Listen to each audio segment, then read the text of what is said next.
Esto es Cátedra Médica. Cátedra Médica, hoy lunes 25 de abril del año 2022. Son las 10:30 en todo el territorio dominicano a través de frecuencias compartidas 98.5. Esto es Rumba, y todo el Cibao lo cubrimos a través de Premium 101.1. Muy buenos días, Lisania Salcedo. Muy buenos días, Roberto Lafontaine, doctor Nelson Rodríguez Monegro en Moca. A todos los amigos que nos siguen cada día, nuestros compañeros en los controles, Isidro Labur e Ismael García. Gracias por su colaboración permanente. A todos los amigos, Cátedra Médica llega como una producción de RCC Media, porque aquí la salud merece respeto. Adelante licenciada Lisania Salcedo, un programa sumamente interesante hoy con los catedráticos, el doctor Ricardo de la Cruz Nieves. Adelante. Buenos días, doctora Mauri García, doctor Nelson Rodríguez Monegro, nuestro queridísimo doctor aquí en cabina, Roberto Lafontaine. Hoy es lunes 25 de abril, como mencionaba el doctor Amaury García, estamos iniciando la última semana de abril. Se fue volando abril, doctor. Se fue volando, sí. No, volando no, nadando. Con toda esa agua que cayó, olvídate, era nadando. Fue nadando ese fue el mes. Un cuatrimestre que tenemos abajo ya, Roberto. El año va bien adelantado. Ay, Amaury, no me ponga triste. Mirando los días y los cuatrimestres que se me van abajo. A ti te queda mucho, a mí me quedan poco. No, a ti te queda lo que te quedan y a mí me quedan lo que me quedan. Eso es impredecible. Buena filosofía. Y justamente, no, es que es así, querido hermano. Nosotros tenemos la situación de que no sabemos el momento en el que se agota, se nos cierra el calendario. Y una canción hermosísima que interpreta Charles Aznavour, que establece justamente eso: cuando se cierra el calendario y me marche, creo que dice, me diré si es necesario que viví. Eso dice Charles Aznavour, no sabemos en qué momento. No. Nelson Rodríguez Monegro sobre el escritorio de Cátedra Médica. Ricardo de la Cruz está en línea, Liz, o no. Creo que Ricardo anda. Nuestro queridísimo Ricardo está un poquito aquejado con una migraña. Dijo que entraría en unos minutos si se mejora, pero desde aquí les mandamos un abrazo y una pronta recuperación. Así mismo es. Nelson Rodríguez Monegro, saludos, ¿cómo estás? Hola, hola. Bien, bien. Bastante mojado por aquí también, por el norte. Sigue lloviendo. No ha parado de llover. Ya en lo que va de mañana han caído 2 chubascos. Así es que seguimos en la misma tesitura. Pero nada, dicen que el agua paga los daños que hace con creces, porque fertilizan las tierras. Entonces siempre va a pagar. Eso es importante. Con respecto a que ustedes comenzaron como un poco filosofando sobre la vida.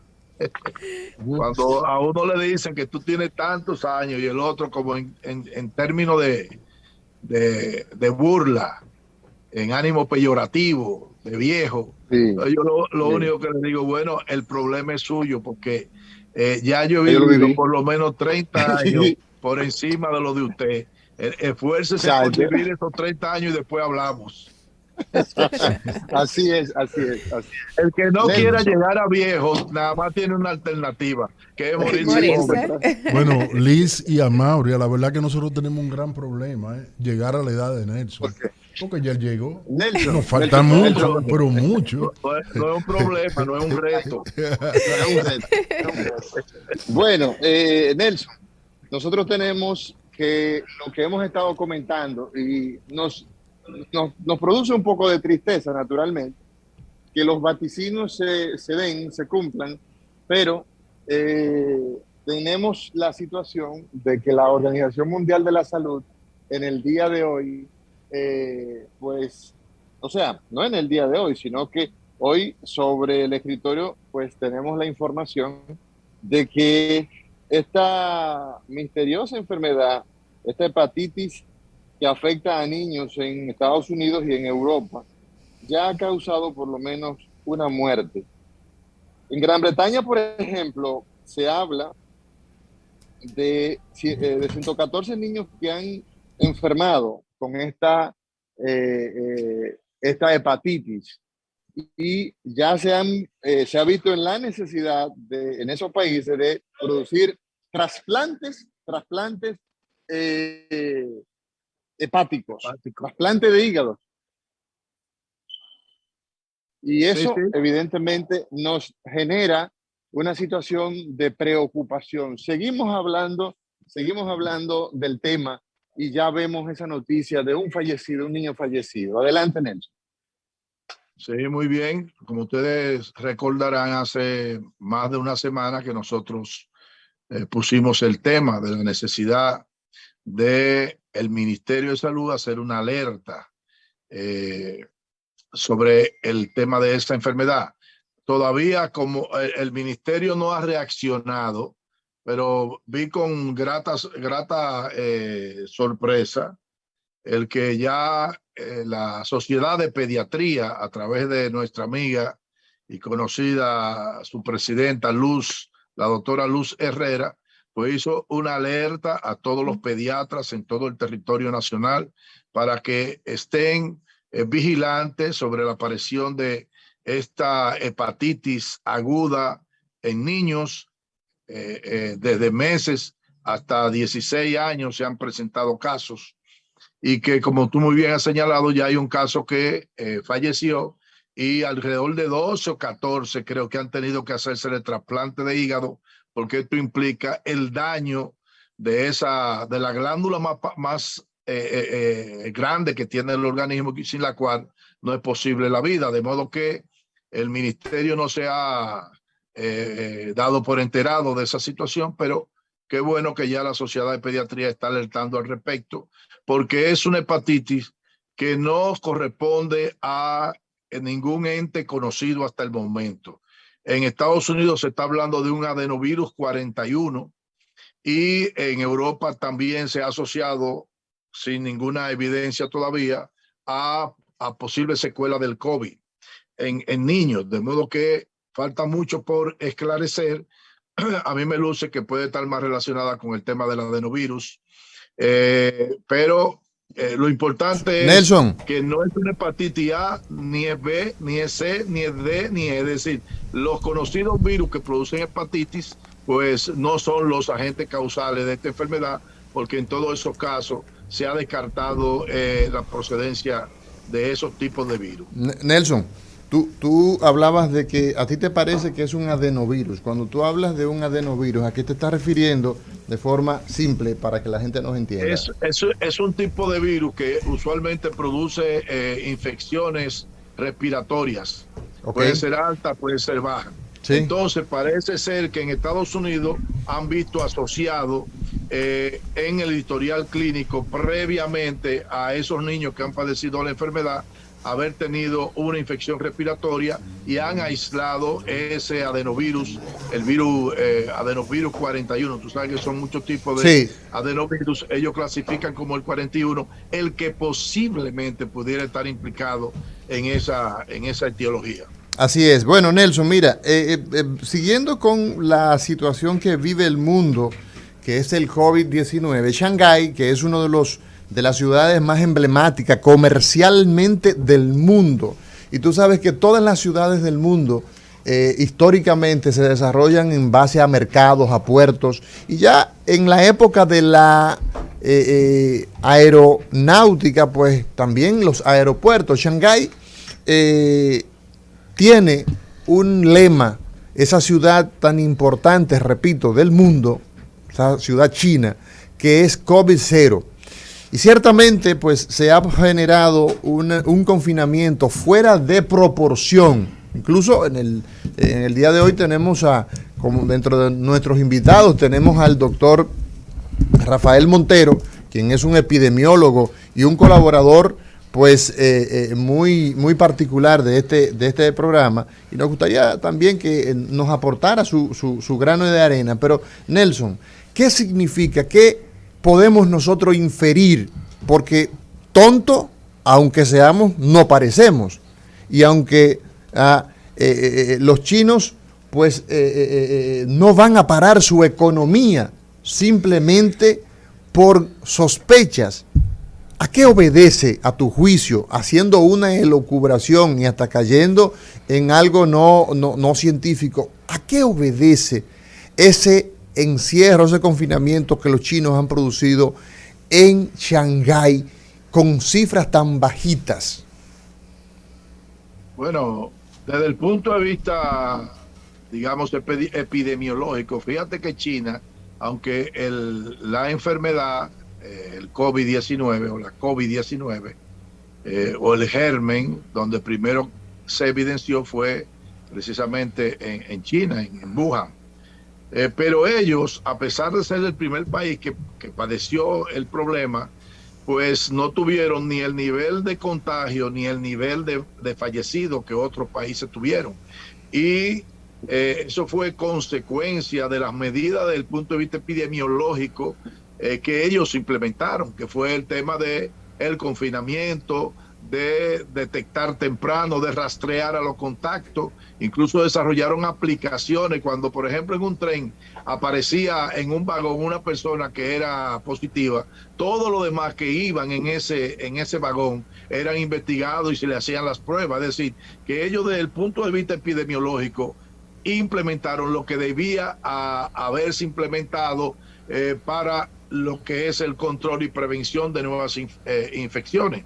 Como consecuencia, a pesar de que ellos vacunaron miles, yo diría que cientos de millones de personas, pues también tienen una población no vacunada y que la enfermedad no corrió tanto. Por lo tanto, como consecuencia, tienen ellos mayor vulnerabilidad a que se produzcan brotes en personas sensibles. Y pienso que de una u otra manera esto es lo que ha ocurrido con una variante como el Omicron, que es una variante mucho más contagiosa, aunque menos letal. Pues esas poblaciones que no se infectaron anteriormente ni estaban vacunadas, hoy en día pues están padeciendo esa enfermedad. Ellos creen en esos mecanismos metodológicos desde el punto de vista epidemiológico. Nosotros nos centramos en prácticamente curar a los enfermos y vacunar, porque desde muy temprano prácticamente liberamos la mayoría de medidas restrictivas,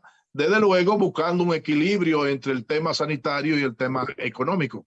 Bueno, yo pienso que eso es lo que ellos están haciendo. Ahora, dado el conflicto entre Rusia y Ucrania, que no es solo entre Rusia y Ucrania, que yo digo, bueno, ese entre Rusia, Ucrania, la OTAN y Unión Europea, y que China como aliado pues pudiera, y nosotros sabemos lo que significa China en términos de la producción mundial, el término del transporte, es decir, cómo cualquier problema que ocurre en China pues afecta al mundo entero, con encarecimiento del transporte, con escasez de productos, y afecta a la economía a nivel planetario. De modo que dentro de la especulación tú podrías decir, bueno, pero realmente ellos están tomando algún tipo de medida, porque uno de los países más afectados con esta medida se llama Estados Unidos. De modo que Europa, de sí. modo que el que quiera irse por ese lado, pues hay suficiente elemento del punto de vista de la geopolítica para darle algún tipo de consideración a ese tema. Bueno, aprovechando la presencia, Nelson, del doctor Rafael Montero, epidemiólogo, que hoy lo tenemos acá como parte de el elenco que invitamos cada lunes con Ricardo, de los catedráticos. Me gustaría saber su opinión, doctor Rafael Montero, respecto de esta situación que a mí en lo particular, por ejemplo, las actividades de Tesla, las actividades de Volkswagen, las actividades de... o sea, hablar de Shanghái en términos económicos, estamos hablando de el puerto más importante del mundo, simplemente. O sea, cuando hablamos de Shanghái, estamos hablando de eso, y eso está paralizado prácticamente. ¿A qué obedece este estancamiento cuando los números no cuadran, no pegan? Bien, buenos días. Un saludo, un abrazo a Nelson desde Santo Domingo, Igual para hacia ti, Moca. Montero. Bien, pues como decía Nelson, pues cualquier información que nosotros vertamos aquí en este programa, pues será pura especulación. Sin embargo, si ellos están tomando esas medidas, como decía Nelson, y coincido con Nelson, ellos realmente aplicaron el protocolo que dice la epidemiología clásica para el control de cualquier transmisión de cualquier enfermedad, sobre todo de tipo... ¿En qué consiste? ¿Cómo se transmite? ¿En qué consiste? O sea, es el establecer el control del proceso de transmisión, cortar la cadena de transmisión, implica en el caso del COVID, restricción a la circulación, implica el confinamiento. Por lo tanto, si ellos detectaron o han detectado algunos casos, posiblemente están tomando medidas preventivas para que no se le vaya de la mano el control de la enfermedad.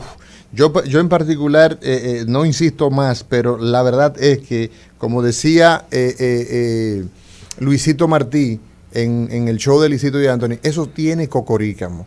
Eso a mí en particular no me cuadra, que una economía tan robusta, tan grande a nivel mundial, algo está ocurriendo, a mi juicio, en Shanghái, que realmente no ha salido a la luz por razones quizás de seguridad. Más de 800 personas fallecieron electrocutadas entre el año 2017 y el año 2021. Esa es la noticia que básicamente pues se ha dado a conocer. Y para eso, Nelson, tenemos a la doctora Maribel Gutiérrez, quien es cirujana, es una cirujana dedicada a quemaduras. Muy buenos días, doctora Maribel Gutiérrez.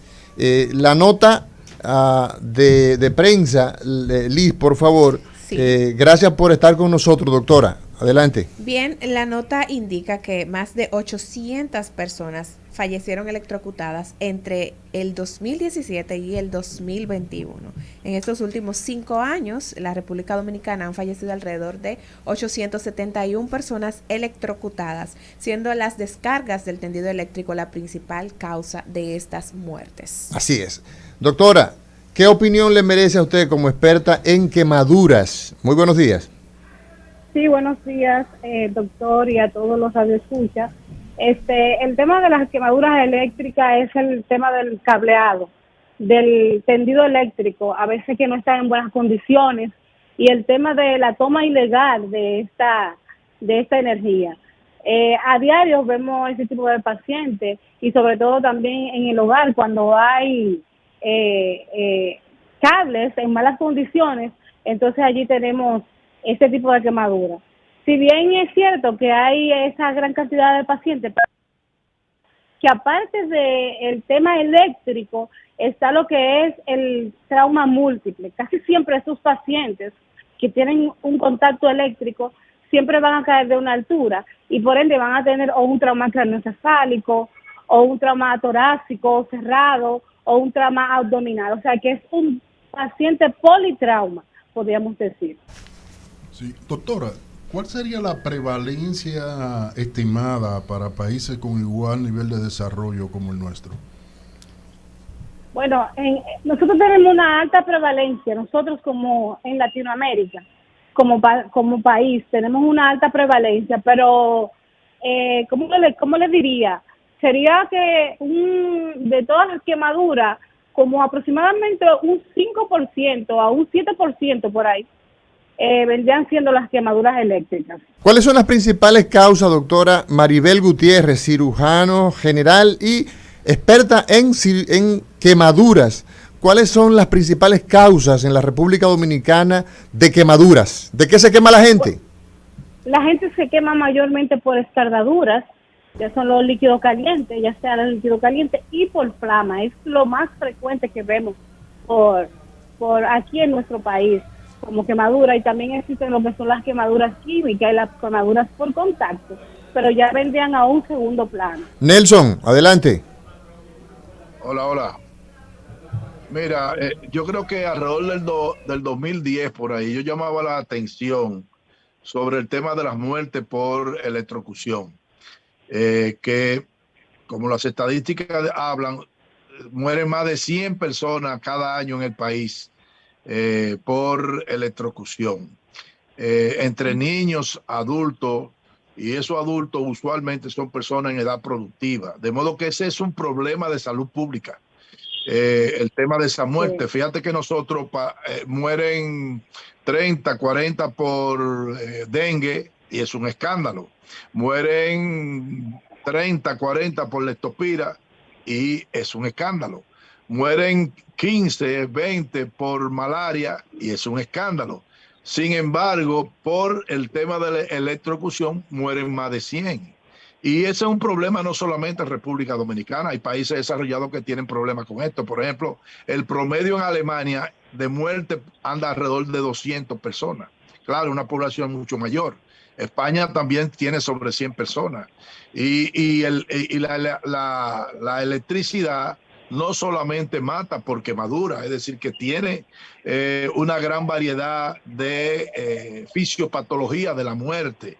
Puede ser por quemadura, pero la mayor cantidad de muertes no son por quemadura, son por trastornos precisamente eléctricos, por ejemplo, por desencadenar fibrilación ventricular, porque produce o puede producir paros respiratorios por afectación directa del tallo cerebral en el caso de la persona fulminada por rayos, porque produce un estímulo muscular donde como los músculos flexores son más fuertes que los extensores, la persona tiende a agarrar el cable y durar más tiempo expuesto a la electricidad. Eso es importante. La muerte ocurre en a mayor tiempo de exposición, desde luego mayor mortalidad. Una persona puede morir por paro respiratorio, puede morir por paro cardíaco, una persona puede morir por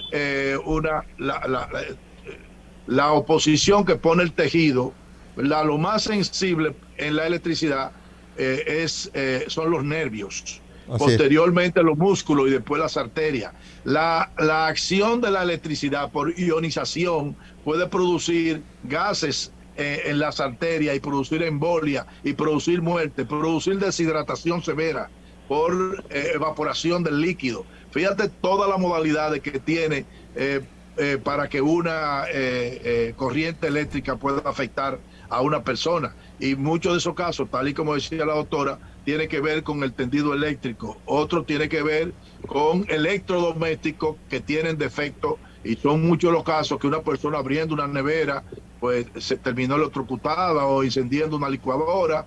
En fin, hay una serie de eventos. En niños, por descuido, a mí nunca se me olvida que el hijo mío, a que tú conoces, Jaime Luis, cuando tenía como año y medio, el enchufe del aire acondicionado no estaba totalmente dentro del enchufe hembra, como dicen. Y entonces yo lo miro a él, que él corre para allá, y no me dio tiempo a ir, y entonces le puso el dedo a esa corriente, que es corriente de 220, y la corriente que está, hay una diferencia entre corriente alterna y corriente directa, y tienen mortalidades diferentes. En fin, cuando le dio ese corrientazo a ese muchachito que tiene 1 año y pico, se puso negrecito.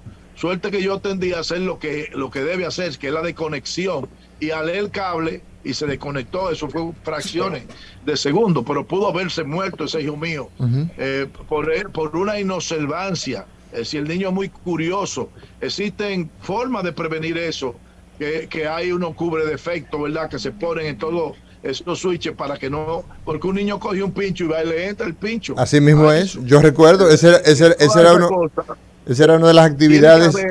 Tiene que haber un mecanismo de prevención mediante una orientación, educación de la gente respecto a cómo prevenir ese tipo. Y es proverbial, como dicen, el tema de los ganchos y el robo de energía eléctrica. Gente que tú lo ves que se han quedado, como decimos popularmente, pegados en una corriente que fue a engancharse. Y este otro tema, dependiendo de los cables de alta tensión, pues usted tiene que guardar una distancia de esos cables, porque genera un campo electromagnético y hace un arco eléctrico que si tú tocar el cable te puede matar también. Así es. Es decir, que son muchas cosas. Sí, Maribel. Esto es una epidemia desde el punto de vista sanitario en este país. Sí, Maribel Gutiérrez, cirujana general, experta en quemaduras. Finalmente, doctora, usted, ¿qué recomendaciones ofrece al trabajar de forma continua con estos casos durante tantos años?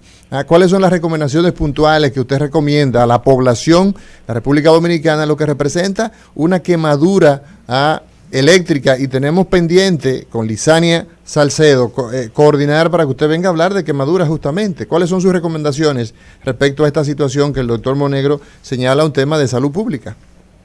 Sí, claro que sí.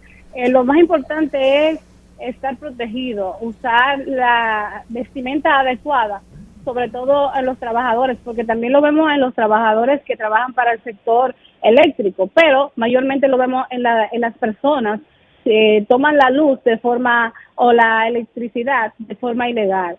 La vestimenta adecuada y el equipo adecuado para trabajar con este tipo de energía. Y también en las casas, tener cuidado con aquellos electrodomésticos, como había mencionado el doctor, que están en malas condiciones, a nivel de los cables, a nivel de la toma de energía, que también se ve muchos casos que a veces no es el cable, sino la toma de energía que está en malas condiciones. Y si ven un paciente en ese momento o en ese evento, tratar de bajar el tendido eléctrico, bajar el breaker, bajar el switcher, como se dice, y llamar a los expertos en eso, que son los encargados de llevar una buena continuidad a esta condición. Bueno, gracias doctora Maribel Gutiérrez por su participación, por sacar estos minutos con nosotros. Doctor Nelson Rodríguez Monegro, gracias por estar. Quería señalar, creo que algo importante. Adelante. Con mucha frecuencia, sí, tú encuentras que en vez de uno se electrocutan dos. Sí. Y es que alguien va a tratar como de despegar alándolo. Y entonces lo que hace es que se mete en el circuito y también se electrocuta. Sí. Es decir, que lo que primero debe hacerse es precisamente, pues, lo que decía la doctora, bajar el breaker. La fuente, bajar el breaker, sí, o desconectar. Y no caerle a machetazo, porque tú sabes que hay gente que le caen a machetazo, le caen a machetazo y que para que la corriente salga por ahí. O buscan, aunque la madera es poco conductor, por no decir no conductor de electricidad, sí, igual que la goma, también van y con cualquier objeto a darle el cable y también se quedan quedan electrocutados ahí mismo. De modo que creo que debe haber una campaña intensa de educación, de formación. Sí, porque incluso, fíjate, escúchame, para terminar de mi parte, ¿cuántas veces uno mismo no se da cuenta que dice, mira, eso está dando corriente, abrí la nevera y me está dando corriente? Ese es un aviso. Tiene que buscar la forma de corregir eso, buscar una persona que tenga expertise para manejar. Yo prefiero, conociendo los riesgos de eso, hasta para cambiar un bombillo, buscar a alguien y pagarle para que lo cambie. Baja el breaker, Nelson. Eso es suficiente. Cátedra Médica, porque la salud merece respeto.